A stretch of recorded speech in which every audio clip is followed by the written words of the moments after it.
রাজনীতিতে অশনি সংকেত একযোগে ভয়াবহ কিছু ঘটতে যাচ্ছে। দর্শক, বিএনপি সরকারের মন্ত্রীদের যে ইঙ্গিত, যে ইশারা, ইজ ভেরি ডেঞ্জারাস। বিএনপি জামাতের মধ্যে তোলপাড় শুরু হয়ে গেছে। ঘটনা বা ঘটনার নাটাই বাংলাদেশে না, এটা ভিন দেশি ডিপ স্টেট আমাদের নিয়ে খেলছে। বিষয় বাংলাদেশে সম্ভাব্য জঙ্গি হামলা। আমাদের সেনাপ্রধান জনাব ওয়াকারুজ্জামানের একটি বক্তব্য ঘিরে বাংলাদেশ এবং ভারতে প্রচণ্ড আলোড়ন সৃষ্টি হয়েছে। বাংলাদেশের চেয়ে তার এই বক্তব্য বেশি আলোড়ন সৃষ্টি করেছে ভারতে। এমনকি বলা চলে ভারত সরকারের যেন কোথাও আগুন লেগে গেছে তার এই বক্তব্যের কারণে। সেই সূত্র আমাকে যেটা জানিয়েছে যে তারেক রহমানকে হত্যা করে তারপরে দেশের ভিতরে একটা অস্থিতিশীল পরিস্থিতি তৈরি করবে, কিন্তু তারপরে সরকার আবার ক্ষমতা আসবে বিএনপি। তারেক রহমানের এই যেই শেষ কৃত্যের যে অনুষ্ঠান, দাফন কাফন যা যা হবে, এই দাফন কাফনের সময় বিশাল এলাকার রাষ্ট্রীয় শোক দেওয়া হবে। তারেক রহমান এই জাতির বিশাল এক কিছু ছিল, সব কিছু বলা হবে। বিএনপির নেতারা কান্নাকাটি করে পায়জামা ভিজা ফেলবে, সব হবে। কিন্তু বিএনপির যে দ্বিতীয় সারির যে নেতারা বিএনপির হাল ধরবে, ক্ষমতায় আসবে, সেই ব্যক্তিরা হচ্ছে গিয়ে তারেক রহমান যা করছিলেন তার ঠিক উল্টাটা করবে। যেটা বলবে সেটাই করবেন। ফ্যামিলি কার্ড দিতে চাইলে 4,000-5,000 করে টাকা চাইতেছে নেতারা। বিএনপি গরিব মানুষ তো পায় না, পাই তো মনে করেন যারা বিএনপি করছে আমসা তারাই মনে করেন ফ্যামিলি কার্ড পাইতেছে। বিএনপি নেতারা যারা ভালো করে টাকা দিয়া ফ্যামিলি কার্ড নিতে হয়, তাহলে ফ্যামিলি কার্ডের চেয়ে ভালো কাজ করে খাইতে হইব। ফ্যামিলি কার্ড দিয়ে কি করবার দেখে গেলেন হেরেই গেলেন।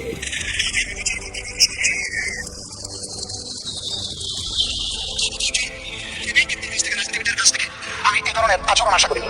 আমরা এখানে প্রথম দিনই বলেছি ভালো কিছু শিখতে এসেছি। কাউকে হিট করা, গালি দেওয়া, এর মাধ্যমে বড় কিছু অর্জন করা যাবে না। কিছু গোলাবাজি হতে পারে বড় জোর, কিন্তু তার চেয়ে বেশি কিছু হবে না।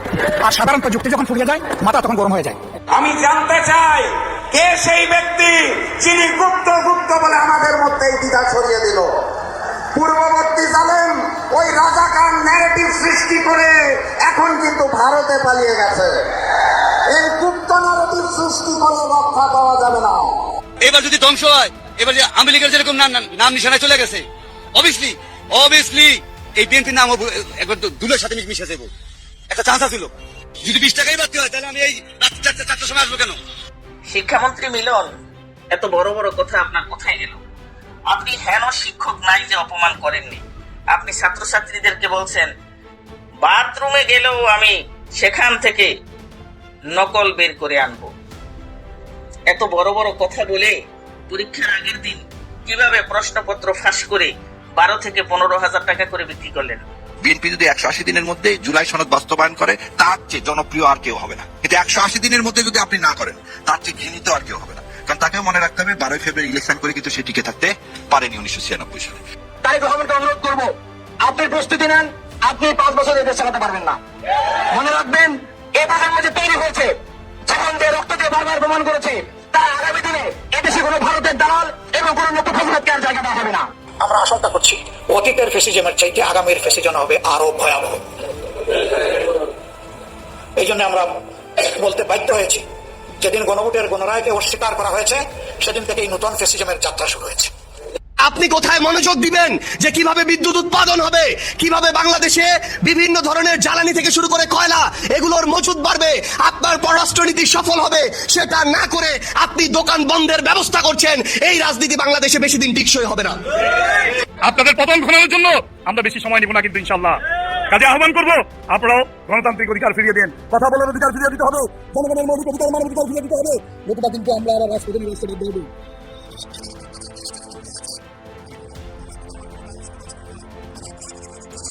দর্শক দেখেন কতটা অ্যালার্মিং নিউজ। মাননীয় স্বরাষ্ট্রমন্ত্রী জনাব সালাউদ্দিন আহমেদ বলছেন দেশে জঙ্গি তৎপরতা নাই, এবং এটা ফেসিবাদী আমলের কাজ। দেশে জঙ্গি তৎপরতা নেই। কিছু উগ্রবাদী আছে যেটা সারা পৃথিবীতে আছে, নর্মাল কথা, এটাই সঠিক কথা। কারণ আমরা হাসিনার আমলে দেখেছি যে জঙ্গি নাটক সাজানো হতো, এবং কিভাবে জঙ্গি নাটক সাজিয়ে, হ্যাঁ প্রকৃত জঙ্গি ছিল, প্রকৃত জঙ্গি যাদের উত্থান হয়েছিল তাদেরকে বিএনপি সরকারই ফাঁসি দিয়েছে। এরপরেও টুকটাক জঙ্গি ছিল, কিন্তু সংখ্যায় সেটা বেশি না, আর তাদেরকে দমন করা হয়েছে। বাট বেশিরভাগ ক্ষেত্রেই জঙ্গিবাদ এটা একটা কার্ড, এবং জঙ্গিবাদের ধোয়া তুলে বিরোধী দলের উপর নির্যাতন করা হতো। বিএনপিকে জঙ্গিবাদের মদতদাতা বলা হতো, এবং সবচেয়ে সিগনিফিকেন্ট যে আওয়ামী লীগ সরকার পশ্চিমাদের সমর্থন আদায় করতো জঙ্গি নাটক সাজিয়ে। তারা দেখাতো যে বাংলাদেশের জঙ্গি, আর এই জঙ্গিদের সাথে কানেকশন আছে বিএনপি এবং জামাতের, অতএব কিসের নির্বাচন, কিসের ভোট, আওয়ামী লীগকেই লাগবে, আর পশ্চিমা তো জঙ্গিবাদ ফোবিয়ায় ভোগে, অথবা এটা তাদের কাছে একটা এজেন্ডা। এই কারণে পশ্চিমাদেরকে ম্যানেজ করে বিনা ভোটে ক্ষমতায় থাকার জন্য, কিংবা অ্যাট এনি কস্ট আওয়ামী লীগকে দরকার এই বৈধতা উৎপাদনের জন্য ভারতের কাছে, যুক্তরাষ্ট্রের কাছে, আরো নানান দেশের কাছে, ইউরোপের কাছে, ইউরোপীয় ইউনিয়নের কাছে এই জঙ্গি নাটক আওয়ামী লীগ সরকার করত। এই কথাটাই বলেছেন সালাউদ্দিন আহমেদ, বেশ ভালো কথা। কিন্তু আমাদের আরেক মাননীয় মন্ত্রী বলছেন, তথ্যমন্ত্রী, দেশে জঙ্গি আছে, এই সরকার প্রতিহত করবে। মিলছে কিছু? স্বরাষ্ট্রমন্ত্রীর চাইতে তথ্যমন্ত্রী বেশি বুঝেন। একজন বলছে দেশে জঙ্গি নাই, আরেকজন বলছেন দেশে জঙ্গি আছে, আমরা প্রতিহত করব। আবার ডাক্তার জাহেদ টেক তিনিও বলছেন যে জঙ্গি আছে। বিষয়টা ইন্টারেস্টিং না? স্বরাষ্ট্রমন্ত্রী সম্পূর্ণ বিপরীত কথা বলছেন অন্যান্য মন্ত্রীরা। ডাক্তার জাহেদ টেকও কিন্তু মন্ত্রী, ফুল মন্ত্রী মর্যাদা, উপদেষ্টা, পাওয়ারফুল মন্ত্রী, গুপ্ত ছিলেন। ডাক্তার জাহেদ, খলিল রহমান, সৈয়দ আব্দুল্লাহ এরা কিন্তু গুপ্ত ছিলেন। এখন এইটার তাৎপর্যটা কি, রহস্যটা কি? প্রথম কথা হচ্ছে, আমরা আন্তর্জাতিক কনফ্লিক্টের ব্যাটল গ্রাউন্ডে পরিণত হচ্ছে। হয়তো পৃথিবীর বিভিন্ন দেশের ডিপ স্টেট আমাদের নিয়ে খেলছে। বাংলাদেশে জঙ্গি আছে, জঙ্গি দমন করো, এটা ভারত এই অ্যাসাইনমেন্ট হয়তো দিয়েছে। আর ভারতের কাছে জঙ্গিবাদের সংজ্ঞা আছে, যারা ভারত বিরোধী তারাই জঙ্গি। জঙ্গিবাদের যে একটা একাডেমিক সংজ্ঞা আছে, এক্সট্রিমিস্ট, বিশেষ করে ইসলামিক জঙ্গি, জঙ্গি হিন্দু জঙ্গি আছে, আরএসএস এর বেশিরভাগই জঙ্গি। কিন্তু ইসলামিক জঙ্গি বলতে যা বোঝায়, তার সংজ্ঞাটা প্রসঙ্গক্রমে আপনাদের অবগতির জন্য জানানো দরকার। হ্যাঁ, ইসলামের জঙ্গিবাদ হারাম, এবং জঙ্গি আছে, এবং আমাদের তাদের বিরুদ্ধে বলতে হবে সবসময়, আমাদের অ্যাক্টিভিজম তাদের বিরুদ্ধে। এরা মেইন স্ট্রিম ইসলামের বা প্রকৃত ইসলামের বড় শত্রু। দর্শক, জঙ্গি হচ্ছে যারা ইসলামে বিশ্বাস করে, যারা মনে করে যে ইসলামের আইন অনুযায়ী দেশ চলছে না, মানে সবাই কাফের, এবং গণতন্ত্র একটা কুফরি ব্যবস্থা, অতএব গণতান্ত্রিক পদ্ধতি ইসলামে জায়েজ নাই। যারা গণতান্ত্রিক নির্বাচন করে বা গণতান্ত্রিকভাবে যারা ক্ষমতা এসেছে সবাই কাফের, অতএব এদের সবাইকে হত্যা করে আমরা সশস্ত্র জিহাদের মাধ্যমে ক্ষমতা দখল করে আল্লাহর আইন কায়েম করবো। এটা কি বলে জঙ্গি? ইসলাম এটা না। ইসলাম হচ্ছে মানুষকে দাওয়াত দিতে হবে, কোরআন সুন্নাহ বোঝাতে হবে, মানুষের কনসেন্ট নিয়ে ধীরে ধীরে ধীরে ধীরে ধীরে আল্লাহর জমিন, আল্লাহর আইন কায়েম করতে হবে। তো জঙ্গিবাদের সাথে ইসলামের পার্থক্য হচ্ছে এটা, তারা ওভারনাইট সশস্ত্র যুদ্ধের মাধ্যমে ক্ষমতা দখল করে ইসলাম কায়েম করতে চায়। পৃথিবীর কোথাও এটা সম্ভব হয়নি। আফগানিস্তানে যেটা হয়েছে সেটা জঙ্গিবাদ ছিল না। কারণ এখানে আরেকটা বিষয়, যে জিহাদ বা যুদ্ধ এটা বেসিক্যালি, হ্যাঁ, প্রতিরোধ, নাহি আনিল মুনকার, এটা ভিন্ন জিনিস। জিহাদ এটা সাধারণত রাষ্ট্র করে, একটা অথরিটি ডিক্লেয়ার করতে হয়। কোনো বিচ্ছিন্নতাবাদী গোষ্ঠী বললেই সেটা জিহাদ হয় না। কারণ আফগানিস্তানে যুদ্ধ করেছে আফগানিস্তানে বৈধ ক্ষমতাসীন যারা ছিল তারা, কারণ তাদেরকে অবৈধভাবে আউস্ট করা হয়েছে। এই জন্য সেটা ফেয়ার ছিল, এবং তারা জিতেছে, এবং তারা রাষ্ট্র কায়েম করেছে। এবং তাদের যুদ্ধটা ছিল আধিপত্যবাদের বিরুদ্ধে, নট নিজ দেশের সরকার কিংবা নিজ দেশের জনগোষ্ঠীর বিরুদ্ধে। হ্যাঁ, আধিপত্যবাদের দালাল যারা ছিল তাদের বিরুদ্ধে যুদ্ধ করেছে। যেমন আফগানিস্তানে যুদ্ধ হয়েছে মার্কিন যুক্তরাষ্ট্র এবং ন্যাটোর বিরুদ্ধে। আর বাংলাদেশে যারা জঙ্গি, তারা কিন্তু জামাতের বিরুদ্ধে যুদ্ধ করতে চায়, জামাত হত্যা করতে চায়। এবং সেই 2004 সালে যে জঙ্গিবাদের উত্থান হয়েছে, তারা কিন্তু জামাত নেতাদের হত্যা করেছে, তারা বিচারককে হত্যা করতে চায়। এটা একদম হারাম, এটা উগ্রবাদী সন্ত্রাসবাদ। এখন এই কিন্তু ভারতের কাছে এগুলো ম্যাটার না। ভারতের কাছে জামাত জঙ্গি, অনেক ক্ষেত্রে বিএনপিও জঙ্গি, আওয়ামী লীগের ক্ষেত্রে বিএনপিও জঙ্গি ছিল। এবং স্বাধীনতা বিরোধী বিষয়টা যেরকম, যেমন জিয়াউর রহমান রাজাকার, জামাতও রাজাকার আওয়ামী লীগের কাছে। এবং মির্জা ফখরুল, এবং একটা ভিডিও দেখলাম, পুরোনো ভিডিও, মির্জা ফখরুল এবং আমির খসরু মাহমুদ চৌধুরীকে পাকিস্তানের দালাল বলে চট্টগ্রামে পেটানো হয়েছে, লাইট বন্ধ করে।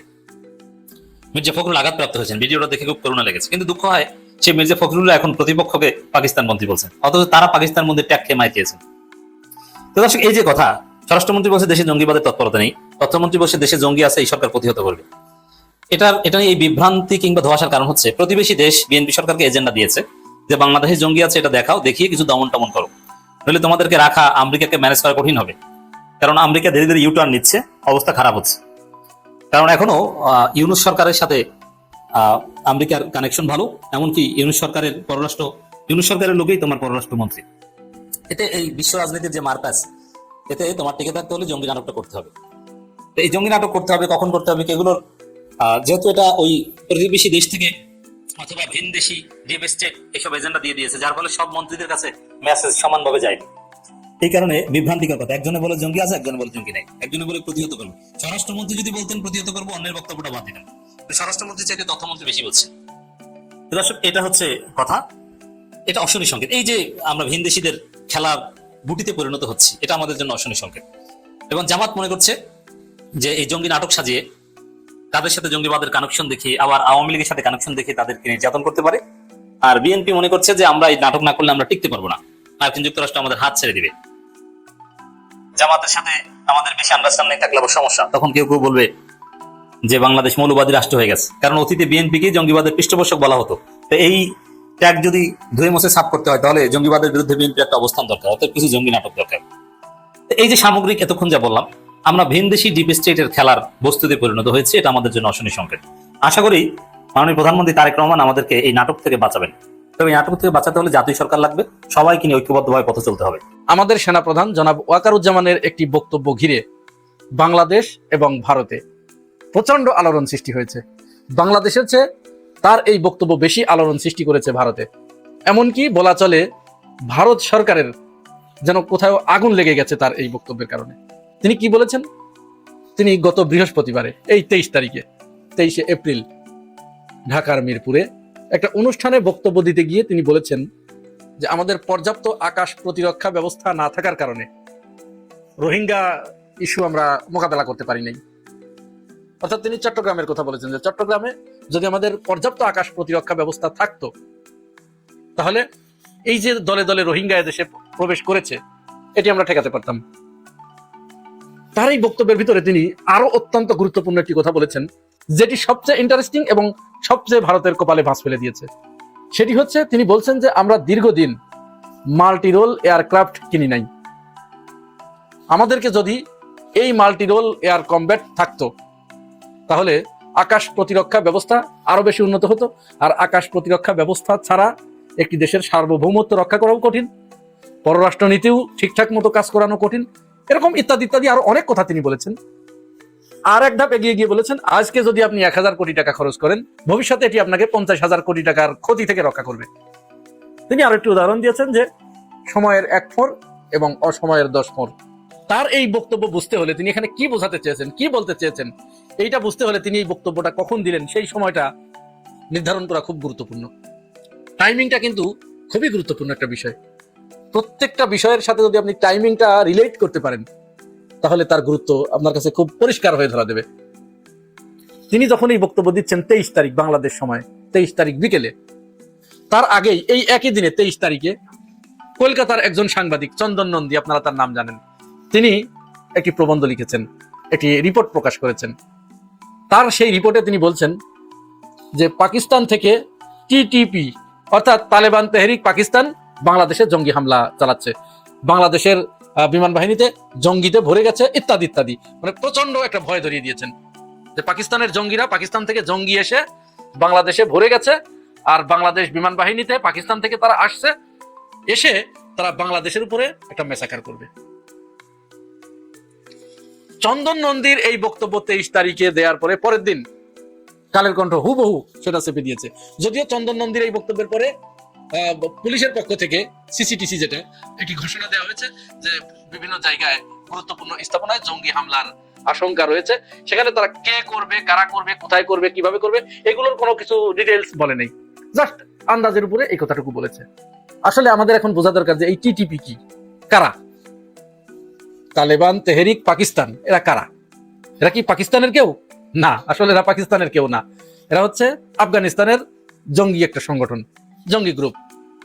এই জঙ্গি গ্রুপ কি করছে, তারা কিন্তু পাকিস্তানের সাথে, এই যে কয়েকদিন আগে যে পাকিস্তান আফগানিস্তান যুদ্ধ হলো না, এই যুদ্ধে আপনারা কিন্তু জানেন যে ভারত আফগানিস্তানকে সহযোগিতা করেছে। এই যুদ্ধটা কাদের সাথে হয়েছে? আফগানিস্তানের কাদের সাথে? এই টিটিপির সাথে। পাকিস্তানের উপরে যারা হামলা করেছে, যাদের কারণে পাকিস্তান আফগানিস্তানের উপরে হামলা করে যাদের নির্মূল করতে চাচ্ছিল, তারা হচ্ছে এই টিটিপি, এদেরকে নির্মূল করতে চাচ্ছিল। আর এরা কার আশীর্বাদ পুষ্ট? ভারতের র এর আশীর্বাদ পুষ্ট। র এদেরকে টাকা দিয়ে পাকিস্তানের বিরুদ্ধে উস্কে দিয়েছে। মজার ব্যাপার হচ্ছে আপনারা এটাও জানেন যে বাংলাদেশ থেকে দুটি ছেলে, ফয়সাল নামে একটা ছেলে আর তার আরেক বন্ধু, এরাও কিন্তু এই বাংলাদেশের সাথে পাকিস্তানের যে সরাসরি বিমান যোগাযোগ চালু হলো, এই বিমানে করে তারা পাকিস্তানের বিরুদ্ধে তারা যুদ্ধ করেছে। এখানে বলা হয় নাম কিন্তু ফয়সাল, আসলে মূলত তারা দুজনই হিন্দু, নাম পরিবর্তন করে মুসলমানি নাম দিয়ে তারা সেখানে গিয়ে ওই টিটিপির সাথে অর্থাৎ তালেবান তেহরিকি পাকিস্তান এদের সাথে যোগ দিয়ে পাকিস্তানের বিরুদ্ধে যুদ্ধ করেছে। ভারত তাদেরকে টাকা দিয়েছে পাকিস্তানকে অস্থিতিশীল পরিবেশ তৈরি করার জন্য, ভারত তাদেরকে এখান থেকে নিয়ে গিয়ে প্রশিক্ষণ দিয়ে আফগানিস্তানের ওদেরকে প্রশিক্ষণ দিয়ে পাকিস্তানের উপরে হামলা চালানোর জন্য প্রস্তুত করছে। এই যে একটার সাথে একটার ইন্টারকানেক্টেড। চন্দন নন্দীর বক্তব্য, চন্দন নন্দীর বক্তব্যের পরে ওয়াকারুজ্জামানের বক্তব্য, ওয়াকারুজ্জামানের বক্তব্যের পরের দিন বাংলাদেশের কালের কণ্ঠ। কালের কণ্ঠ কার? সন্তোষ শর্মা। চন্দন নন্দী রয়ের একজন মুখপাত্র হিসেবে তাকে বিবেচনা করা হয়। তাহলে তারা হঠাৎ করে কেন এই নিউজ প্রচার করলো যে বাংলাদেশ বিমান বাহিনীতে জঙ্গিদের আস্তানায় ভরে গেছে, জঙ্গিদের যে কোনো মুহূর্তে জঙ্গি হামলা হতে পারে? এই খবরকে আবার এই যে ডক্টর জাহেদ, প্রধানমন্ত্রীর উপদেষ্টা, আমি বারবার একটা কথা বলি আপনাদের, এটা আপনাদেরকে ভুলে গেলে চলবে না, মাথায় রাখতে হবে। বাম মানেই ভারত, এইটুকু আপনাদের মাথার ভিতরে একেবারে গেঁথে ফেলতে হবে। বাম কোনোদিন বাংলাদেশের বন্ধু হতে পারে না। ওরা সব সময় যে কোনো ভাবে বাংলাদেশকে ভারতের হাতে তুলে দেবার জন্য ওরা সচেষ্ট। ভারত থেকে ওরা টাকা পায়, তো ওরা নিয়মিত ভারতের পেইড এজেন্সি ওরা এখানে। সে বললেন যে বাংলাদেশে জঙ্গি আছে, এটা আমাদেরকে মোকাবেলা করতে হবে। অপরদিকে স্বরাষ্ট্রমন্ত্রী বললেন যে না, বাংলাদেশে কোনো জঙ্গি নাই, এটা শেখ হাসিনা এই কার্ড খেলেছিল। বাংলাদেশে আমরা বিগত সময়ে দেখেছি ভারতের কথা মতো এখানে জঙ্গি নাটক সাজানো হয়েছে, আর এইটার শ্রদ্ধাবরণে ইসলামপন্থী লোকদেরকে, আলেম ওলামাদেরকে ধরে ধরে জেলখানায় পুরে রাখা হয়েছে, তাদেরকে হত্যা করা হয়েছে। এখন আমরা একটু বোঝার চেষ্টা করি চন্দন নন্দী কেন এই কথাটি বললেন যে বিমানে জঙ্গি হামলার আশঙ্কা রয়েছে। অথচ তার কিছুদিন আগে আমার দেশ পত্রিকায় একটা রিপোর্ট কিন্তু বের হয়েছিল, আপনাদের খেয়াল আছে কিনা আমি একটু দেখাচ্ছি এখানে, যে বাংলাদেশ বিমানে রয়ের বড় বড় কর্মকর্তারা বসে আছে, এরকম একটা রিপোর্ট আমি দেখিয়ে দিচ্ছি। আমার দেশ পত্রিকায় ওই রিপোর্ট হবার পরে তারেক রহমানের সরকার এসে এই সমস্ত জায়গায় কিছু কিছু কাজ করেছে। তারেক রহমান কিন্তু কিছু কাজ করছে যেটি আমরা বুঝতে পারছি না, এই ক্ষেত্রে আমরা বুঝবো তিনি কিন্তু ভালো কাজ করছেন। হ্যাঁ, তার দলের ভিতরে কিছু আছে, তারা ভারতের পারপাস সার্ভ করতে চাচ্ছে, কিন্তু তারেক রহমান সেটা করতে দিতে চাচ্ছেন না। এবং ভারতের সাংবাদিকের কাছে আমরা এটাও শুনেছি যে তারেক রহমান ভারতের সাথে বেশ কিছু চুক্তি করে এসেছে, তিনি এখন সেই চুক্তির বাস্তবায়ন করছেন না, চুক্তি থেকে সরে যাচ্ছেন, এটা কিন্তু বলতে শুনেছি। আমাদের কাছে এরকম মনে হয়েছে যে তারেক রহমান কয়েকটা বিষয়ে, শেখ হাসিনার বিষয়ে তিনি আরো শক্ত হয়েছেন, আওয়ামী লীগকে নিষিদ্ধ করার ব্যাপারে, ডিজিএফআই এর যে সাবেক প্রধান ছিল যে মামুন খালেদ এবং মাসুদ উদ্দিন, এদেরকে গ্রেপ্তার করলেন। ভারত কিন্তু এদেরকে গ্রেপ্তার করতে দিতে চায় নাই, তারেক রহমান করেছেন। আরো কিছু কাজ তিনি করবেন। তাহলে যে বিমান ছিল ভারতের রয়ের ঘাঁটি, সেই জায়গায় জঙ্গি হামলার নাটকটা কেন এই মুহূর্তে আনা হলো, তাও ভারতের পক্ষ থেকে? এইখানে হচ্ছে খেলাটা হচ্ছে ইউনূস সরকার তার মেয়াদের শেষের দিকে এসে তিনি আকাশ প্রতিরক্ষা ব্যবস্থাকে ঢেলে সাজানোর জন্য, আরো আধুনিক করার জন্য তুরস্কের সাথে, আমেরিকার সাথে এবং পাকিস্তানের সাথে, সাথে চীনও ছিল, এদের সাথে কিছু চুক্তি করেছিলেন। পাকিস্তান থেকে তিনি ওই যে নতুন J-17 এই যুদ্ধ বিমানটা কেনার চুক্তি করেছিলেন। এটা কিন্তু অত্যাধুনিক, খুবই আধুনিক। এবার বুঝতে পারছেন, এই চুক্তির আন্ডারে যদি বাংলাদেশের আকাশ প্রতিরক্ষা ব্যবস্থা বাংলাদেশ যদি আধুনিক করে, আরো উন্নত করে, চীন থেকে যদি তারা এয়ারক্রাফট কেনে, তারপরে ইন্টারসেপ্টর কেনে, তুরস্ক থেকে যদি নিয়ে আসে, পাকিস্তান থেকে যদি J-17 নিয়ে আসে, তাহলে বুঝতেই পারছেন আকাশ প্রতিরক্ষা ব্যবস্থা একটু উন্নত হয়ে গেল।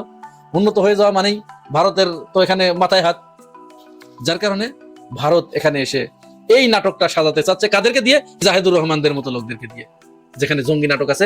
মূলত তাদের উদ্দেশ্য যে এই বিমানে জঙ্গিতে ভরে গেছে, খবরদার, এরা এই মুহূর্তে জঙ্গি হামলা হতে পারে, অতএব এই বিমান কিনা যাবে না, কোনো মতো অবস্থায় কেনা যাবে না। এই জিনিসটা ধরে ফেলেছেন আমাদের সেনাপ্রধান ওয়াকারুজ্জামান। তিনি ইঙ্গিত দিয়ে দিলেন যে আমাদের এটি কিনতে হবে। কি কিনতে হবে? Multi role aircraft. Multi role aircraft কি?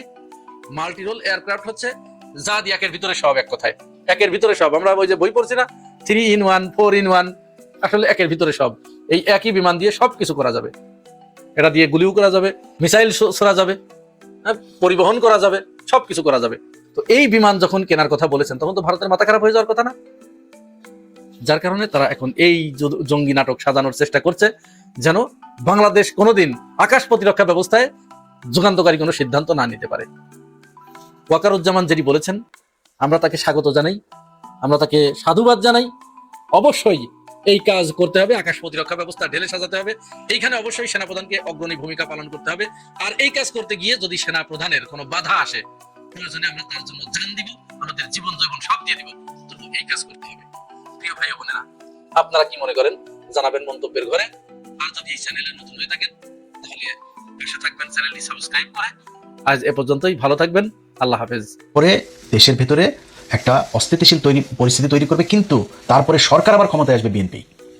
তারেক রহমানের এই যেই শেষ কৃত্যের যে অনুষ্ঠান, দাফন কাফন যা যা হবে, এই দাফন কাফনের সময় বিশাল আকারে রাষ্ট্রীয় শোক টোক দেওয়া হবে। তারেক রহমান এই জাতির বিশাল এক কিছু ছিল, সব কিছু বলা হবে। বিএনপির নেতারা কান্নাকাটি করে পায়জামা ভিজায় ফেলবে, সব হবে। কিন্তু বিএনপির যে দ্বিতীয় সারির যে নেতারা বিএনপির হাল ধরবে, ক্ষমতায় আসবে, সেই ব্যক্তিরা হচ্ছে গিয়ে তারেক রহমান যা করছিলেন তার ঠিক উল্টাটা করবে। যেটা বলবে সেটাই করবেন। এই পরিকল্পনা নিয়ে তারপরে তারা আগাচ্ছিলেন সেনাবাহিনীর ভেতরে একটা কু করার জন্য। বুঝতে পারছেন? আপনারা পুরো ঘটনার সব যদি নাকি একসাথে মিলানোর পরে দেখতে পারবেন যে তেহরিকি তালিবান পাকিস্তানের টিটিপির সাথে ভারতের যেই যোগসাজশ, সেটা দিয়ে তারা পাকিস্তানের সাথে ওইদিকে ফাইট করছে, আর এইদিকেও ভারতের বিরুদ্ধে যারা কাজ করবে তাদেরকে করার জন্য এই তেহরিকি তালিবান পাকিস্তান নাম দিয়ে তারপরে করা হয়েছে। এখন এরপর পুলিশ হেডকোয়ার্টার একটা বিজ্ঞপ্তি দিয়েছে। সেই বিজ্ঞপ্তিটার ভেতরে আমি জানি না যে এটার কৌশল নাকি এটা বিষয়টা এরকমই। পুলিশ হেডকোয়ার্টার বলেছে, নিষিদ্ধ ঘোষিত উগ্রবাদী সংগঠনের সমর্থক কর্তৃক গুরুত্বপূর্ণ স্থাপনায় হামলার পরিকল্পনা সংক্রান্ত গোপন ও জরুরি গোপনীয়। এটা হয়েছে 23 এপ্রিল। ওই যে তারিখ মনে আছে, যেই 23 এপ্রিল চন্দন নন্দী আপনার নিউজ করলো, সেই 23 তারিখে পুলিশ হেডকোয়ার্টার এটা দিল। ওই পরের দিনই আবার জুলকারনাইন সামি ভাইও এটা নিয়ে করলো। ওই দিনই আবার নবনীতা চৌধুরীও নিউজ করলো। সবগুলোর একসাথে মিলান, তাহলে বুঝতে পারবেন যে খেলাটা কোথায়। এখন পুলিশের বিষয়টা আমি এখন স্পষ্ট না। পুলিশ যেটা বলেছে নিষিদ্ধ ঘোষিত উগ্রবাদী সংগঠন, তো এই নিষিদ্ধ ঘোষিত উগ্রবাদী সংগঠনটা কি ইসলামী কোনো নিষিদ্ধ ঘোষিত সংগঠন নাকি কোনটা, এটাই না। এখন যদি পুলিশকে সর্বোচ্চ সতর্ক অবস্থায় রাখার জন্য এটা একটা কৌশল হয়ে থাকে তাহলে ভালো। বাট আমি সরকারের সব পর্যায়ে একটা জিনিস বলবো, সিটিটিসির যিনি আছেন প্রধান, এই মাল কিন্তু রয়ের মাল। অতএব তার এখানে আবার তার আলোচনা কদিন ধরে হচ্ছে, সে তার বক্তব্যের প্রেক্ষিতে বা তার তথ্যের প্রেক্ষিতে যদি এই জঙ্গি সংগঠন উগ্রবাদী সংগঠনের হামলার নাশকতার এই আওয়ামী লীগের মতো যদি সব কথা বলে থাকে, তাই কিন্তু বিপদে বিএনপি আরেকবার করবেন। আব্দুর রহমান বাংলা ভাই, এই খালেদা জিয়া তাদেরকে বিচার করেছে, এই খালেদা জিয়া সব জঙ্গিদেরকে ধরেছে, অথচ সেই জঙ্গির সব আপনার কনসিকুয়েন্স বহাইতে হয়েছে কাদেরকে? এই তারেক রহমান আর খালেদা জিয়াকে। বিএনপি এখন পর্যন্ত আমেরিকায় নিষিদ্ধ আপনার জঙ্গি সংগঠন, সন্ত্রাসী সংগঠন। তো আপনাদের যদি নাকি এখন এই মুহূর্তে যদি এই জঙ্গিদের নাম দিয়ে যদি আপনারা অভিযান পরিচালনা করেন, না করে যদি সেইটারে নির্মূল করেন, এটা যদি অ্যাকনলেজ করেন যে হ্যাঁ আমরা এটা মেনে নিলাম, এদেশে জঙ্গি আছে, আমরা জঙ্গি মারছি, এটাও কিন্তু আপনাদের বুমেরাং হবে। মানুষ জানবে, পৃথিবীর অন্য দেশগুলো, বিদেশিরা জানবে যে বাংলাদেশে এই এতদিন ভালো ছিল, এখন তারেক রহমান আসার পরে এই যে জঙ্গি আবার বেড়ে গিয়েছে। সো আপনাকে সরাসরি স্বীকার করতে হবে তারেক রহমান যে আপনার শত্রু কারা। এই টিটিপির নামে এই দেশে আপনাকে হত্যা করার জন্য, বাংলাদেশে অস্থিতিশীল পরিস্থিতি তৈরি করার জন্য এই করেছে, এটা পৃথিবীকে জানাইতে হবে। যদি আপনি আবারও সেই জঙ্গি খেলা, শেখ আব্দুর রহমান ইসলামের কেউ না, বাংলা ভাই ইসলামের কেউ না, কিন্তু তাদেরকে ইসলামী জঙ্গি সংগঠন হিসাবে আপনি করেছেন। আপনার তখনই কন্ডেম করা উচিত ছিল যে না, এরা মুসলমান, এটা করে না, ইসলাম কোরআন হাদিস এটা বলে নাই কখনোই, এদেরকে আমরা মুসলমান ইসলামী সংগঠন মনে করি না। আজকে তেহরিকে তালিবান পাকিস্তানে আপনি ইসলামী সংগঠন মনে করবেন, যারা প্রতিদিন পাকিস্তানে এইখানে ওইখানে বোমাবাজি করে, পাকিস্তানের সাথে যারা মারামারি করে, যারা পাকিস্তান আফগানিস্তান দুইটা দেশের ভিতরে এরকম যুদ্ধ বাঁধিয়ে দিয়েছে, তাদেরকে আপনি মুসলমান মনে করবেন? এরা মুসলমান না। আমাদের দেশে যারা এই তারিখে তালিবান পাকিস্তানের নামে যারা করছে, এরা মুসলমান হতে পারে না। এটা আপনাকে সরাসরি বলতে হবে যে যুদ্ধ যদি করেন, সেই 10টা অস্ত্র মামলার দিন যারা কিনা যেই পুলিশের সার্জেন্ট হোক, টিআই হোক আর যেই হোক, এই অস্ত্র যারা ধরেছিল, সেই অস্ত্র তাদেরকে নাই করে দেওয়া উচিত ছিল। নামার পরে আপনি ঘুমটা দিয়ে লাভ নেই, তাদেরকে নাই করে দেওয়া উচিত ছিল। আপনি ধরার পরে সারা পৃথিবী জেনেছে যে 10 টাকা অস্ত্র আমরা উল্ফার কাছে যাচ্ছে, মানুষ জানে কোথায় যাচ্ছে, কি হচ্ছে। আজকে আপনি যদি নাকি আসলেই ভারতের সাথে খেলতে চান তারেক রহমান, আপনাকে প্রকাশ্যে ঘোষণা দিতে হবে এই দেশের প্রতিটা মানুষ আপনার জন্য জীবন দেওয়ার জন্য প্রস্তুত আছে। আমি ইলিয়াস হোসেন বললাম, আমি নির্বাচনে আপনার বিরোধিতা করেছি, সামনের বার নির্বাচন হলে সামনের বার হয়তো আপনার বিরোধিতা করবো। বাট যদি দেখি আপনি ভারতের কারণে কোনো সিকিউরিটি ইস্যুর মধ্যে আছেন, নিরাপত্তা ঝুঁকিতে আছেন, আপনার কোনো সহায়তা লাগবে, আপনার জন্য জীবন দিতে হবে, আমি বাংলাদেশের নাগরিক হিসাবে আমি সবার আগে আপনার জন্য জীবন দিতে প্রস্তুত আছি। আপনি বাংলাদেশের, আমরা একটা জেনারেশন তৈরি করেছি, যে জেনারেশনের 18 কোটি মানুষ খালি আওয়ামী লীগের এগুলো বাদে আর হিন্দুদের ভেতরেও একটা বিশাল অংশ এই ভারতের বিরুদ্ধে যুদ্ধ করার জন্য প্রস্তুত আছে।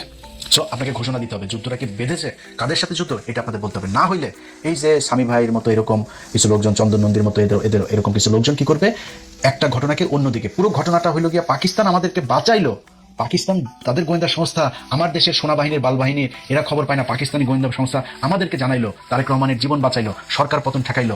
অথচ আমরা এখন বলছি কি বিমান চলাচল নিষিদ্ধ করতে হবে পাকিস্তানের সাথে। পাকিস্তানকে বাংলাদেশের সব ধরনের সিকিউরিটি, তারেক রহমানের সিকিউরিটি পর্যন্ত পাকিস্তান থেকে নেওয়া উচিত, চীন থেকে নেওয়া উচিত, আমেরিকা থেকে, টার্কি থেকে, যারে দরকার হয়, ভারতকে আপনার মোকাবেলা করার জন্য যেটা দরকার হয় আপনি সেটা করতে হবে।